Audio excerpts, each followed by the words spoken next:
Welcome to another episode of the EDJ Whitetails. That's right, the EDJ Whitetails. Delana and I got together, and there's a lot of channels out there that are outdoors this, outdoors that, and ours is quite specific, except for a little bit in the turkey season, quite specific to whitetail deer. So Delana and I sat down and we decided that we're gonna call this the EDJ Whitetails from here on out, and we hope to still still keep you all as subscribers, even though we changed the name a little bit. But stay tuned. As you can see behind me, we got some dry thatch here, and we're ready to get seeding here on the EDJ Whitetails.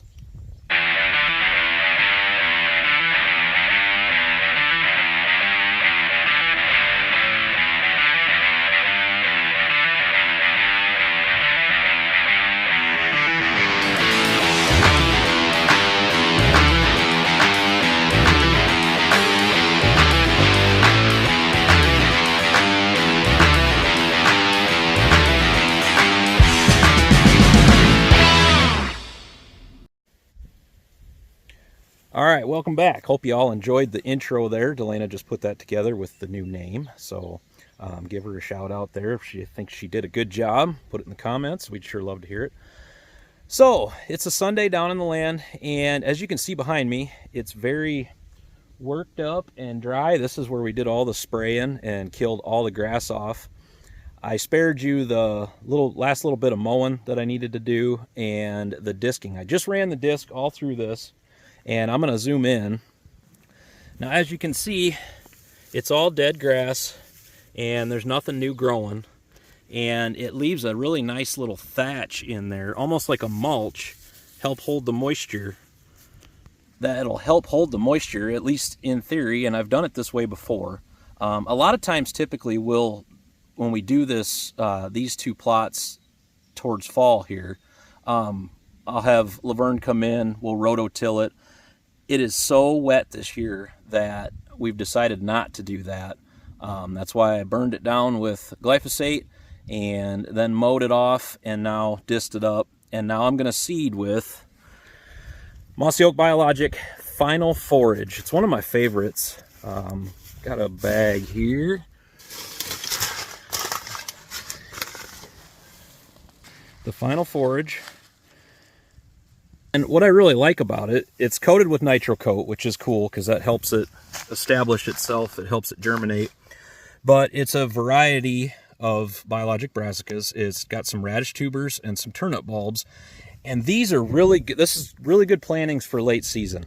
Last fall, if you watched any of our videos, you would see a lot of deer feeding the clover, the two clover plots on the east and west towards early season. And then this Final Forage I put in here, and they'll eat the green tops, but then as everything dies down, it's got them big old bulbs, big old radishes in there, and it just leaves forage throughout the entire season on the plot, switching from the clover right on into the Final Forage with no interruption. It keeps the deer in this area, and Delana's really happy about that because this is where her blind sits. So I'm going to go ahead, I'm going to get to seeding, and then we're going to take a peek at what we seeded last week in the rain. If you missed that, check that out.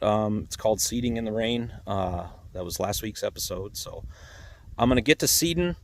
This will be a short video, but I just kind of wanted to show you all, you don't need to necessarily completely till up the ground to seed this stuff. And you can do it with light equipment. I used to do it as primitive as I would go in, weed whack everything down, rip up the area with a little four-wheeler that I had, and then rake just a little bit of excess off, leave that thatch, spread the seed right before rain, which is one thing I didn't say. We do have rain in the forecast tonight and tomorrow, so that's why I'm doing this today. And it's a little early for these brassicas, but I got burned so bad last year with no rain, and as we get towards that window, I'm just going for it with when I've got rain. I just feel a lot better about that. I know it's going to establish itself that way, and that's kind of my plan here. So we're also going to spray the clover. I mowed it once again because them broadleafs after that flood have really taken, they took hold in there. So I just wanted to mow it off again, try and kill them off. I'm going to spray those with clethodim yet today. That's a grass weed killer, so it'll kill the grass in there. And then we're just going to let them grow. I hope that was probably the last time I had to mow. Maybe late in August if we've got good rain coming yet, but I'm hoping that was the last time I mowed them. So anyway, I'm going to get to seeding, and then we'll check out the other plots, and we'll wrap this up. So as you can see behind me, I stopped down to the south plot here, and when I seeded this one, it was raining really, really hard. I mean, the water was starting to stand on it and everything. And I think we got an 1.5 inches of rain all told in that.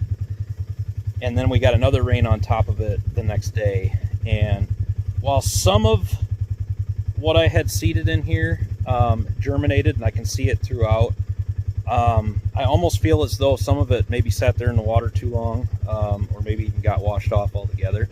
So I just got done.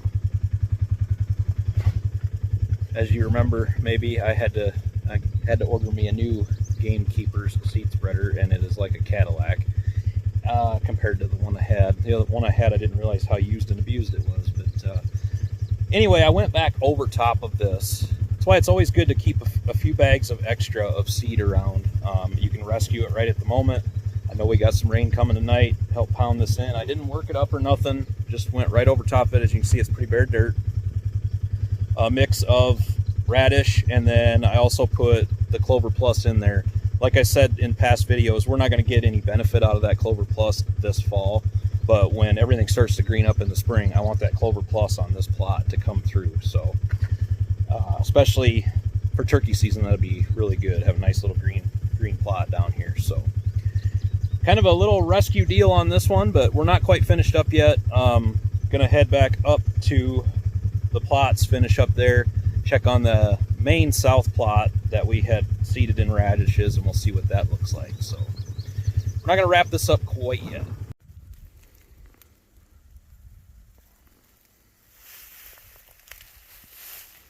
Now that is more what I like to see. I got this seeded just as it started raining, so that rain would have pounded that right in. This is more of a well-drained, it's more of a drained plot. The water actually runs off of this.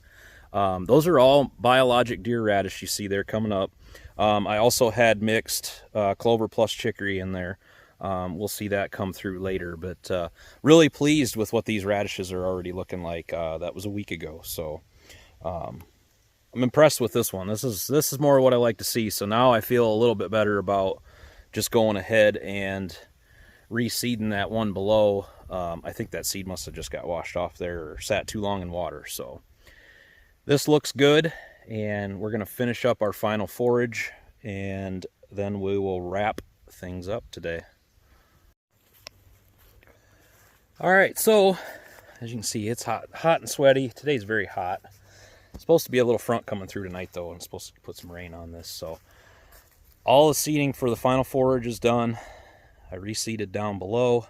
So as far as things go down here, with everything going as it should, hopefully, we are done with our fall seeding. So very early. August 1st is, I think, Wednesday or Thursday, but I wanted to do it by timing of the rain nonetheless, and you know we've battled floods all year, so I'm hoping we're done with all that, but you just never know. So anyway, we're going to wrap this up today. The big things about today's episode was, you know, really didn't need to rototill, overseeding on something that didn't look like it panned out, and then that thatch, using that kind of as a mulch and just disking that in. So you can do a lot of this work with very, very little tools. The most expensive thing I got is that Ranger, and I had a little four-wheeler that did all this same stuff beforehand. It's just, that's a little bit more comfortable. So anyway, for the EDJ Whitetails, I'm Eric Johnston, and we'll tune in next time. And if you would, hit that subscribe, hit that like button. It helps us out. And we will see you next time. And until then, get outdoors.